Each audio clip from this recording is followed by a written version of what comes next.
Israel's military history in the Middle East reveals a constant tension between rapid tactical adaptation and long-term strategic constraint. From the Six-Day War in 1967 to the Yom Kippur War in 1973 and the Lebanon War of 2006, Israel's armed forces have repeatedly demonstrated both striking battlefield effectiveness and the difficulties of translating military success into durable political outcomes.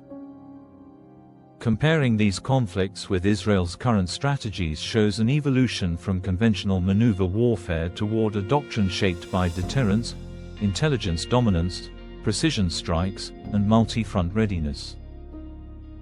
In 1967, Israel achieved a dramatic victory through preemptive action, air superiority, and highly mobile ground forces.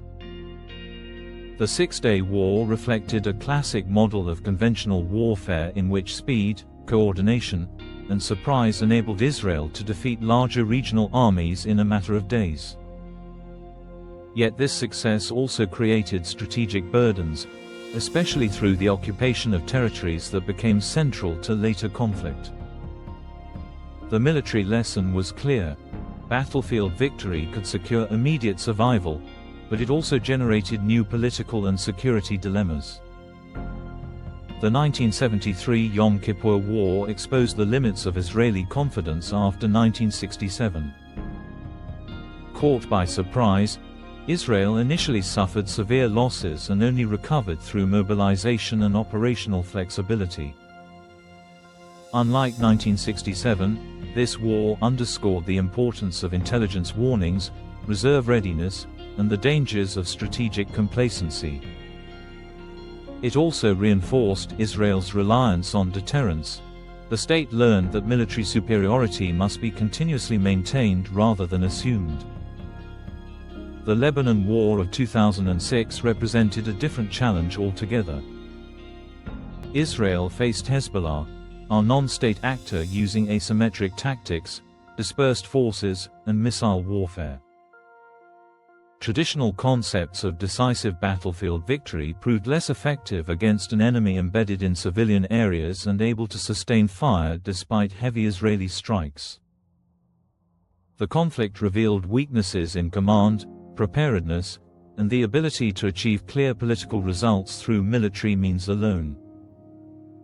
Since then, Israel has increasingly focused on intelligence-led operations, missile defense, air power, and limited ground incursions rather than large-scale occupations. Current Israeli strategy reflects these historical lessons. It emphasizes preemption when necessary, rapid response, technological superiority, and multi-domain warfare. At the same time, Israel seeks to manage rather than eliminate threats, relying on deterrence, targeted strikes, and defensive systems such as Iron Dome. Compared with 1967, today's strategy is less about sweeping territorial conquest and more about preventing strategic surprise and degrading adversaries' capabilities. Compared with 1973, it is more alert to intelligence failure. Compared with 2006, it is more attuned to asymmetric warfare and the political costs of prolonged conflict. In sum, Israel's military history in the region shows a steady transformation from conventional dominance to a more complex doctrine of deterrence and precision. The key pattern is not simple military escalation, but adaptation to changing threats.